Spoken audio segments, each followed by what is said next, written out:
U.S. Attorney General Merrick Garland testified today before one of the Republican-led House panels that advanced contempt of Congress resolutions against him just last month. Some lawmakers are seeking to hold Garland in contempt for refusing to turn over audio recordings from President Biden's interview with special counsel Robert Hur. The Justice Department said it could not comply with this subpoena because President Biden asserted executive privilege over the audio, and doing so could negatively impact other probes. Garland vigorously defended his department.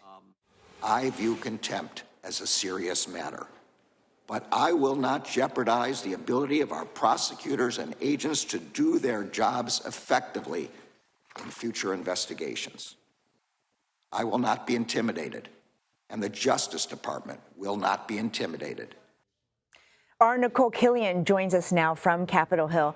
Nikole, when might the House move forward with a contempt vote against the Attorney General?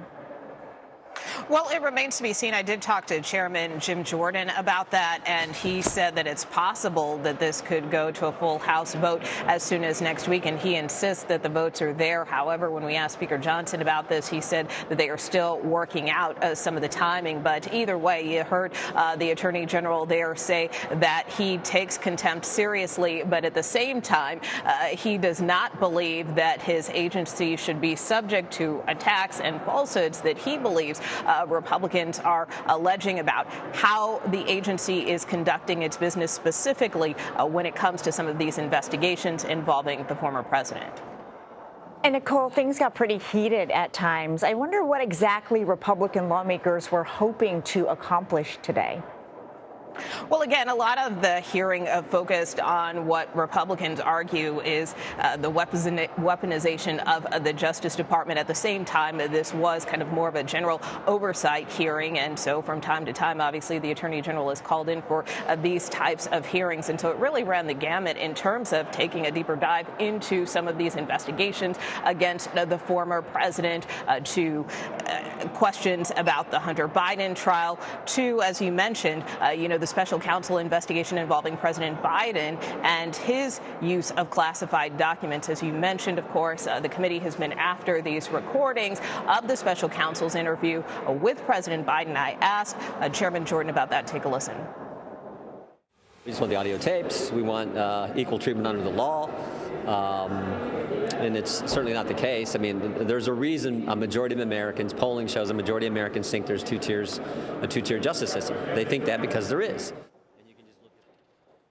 And so, again, in addition to trying to push for those recordings, even though executive privilege has been exerted over that, he also continued to argue that he wants to see additional documentation from the Department of Justice when it comes to its correspondence and contact, for instance, with some of these local prosecutors, whether that be Alvin Bragg, who just prosecuted the case against the former president, to Fani Willis down in Georgia. And we heard the Attorney General argue time and again that these are local prosecutors, that there has not been any coordination with his department, but nonetheless, Republicans still pushing for more information.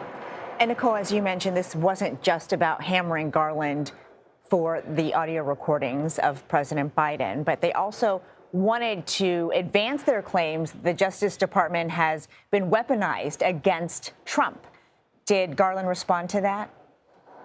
Well, absolutely. I mean, he pushed back against that, as you mentioned, very vigorously, again, kind of maintaining his independence.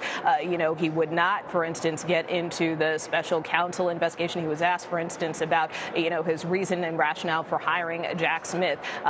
He did not want to get into any of the investigations, whether it was that one involving classified documents or January 6th. He again continued to argue that there was no coordination between his department and these local prosecutors, whether that be in New York or Georgia. And, this really, again, kind of devolved into a lot of partisan attacks, which is what we have seen. Many Democrats came to the Attorney General's defense and said that they believe, Republicans are trying to prop up a convicted felon rather than defending the rule of law. And so, Republicans obviously countered that they have some concerns about the way some of these investigations were handled. And so that's why they felt justified in holding today's hearing.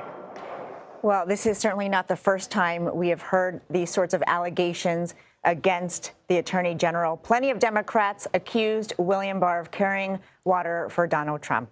Nikole Killion, thank you so much. You bet.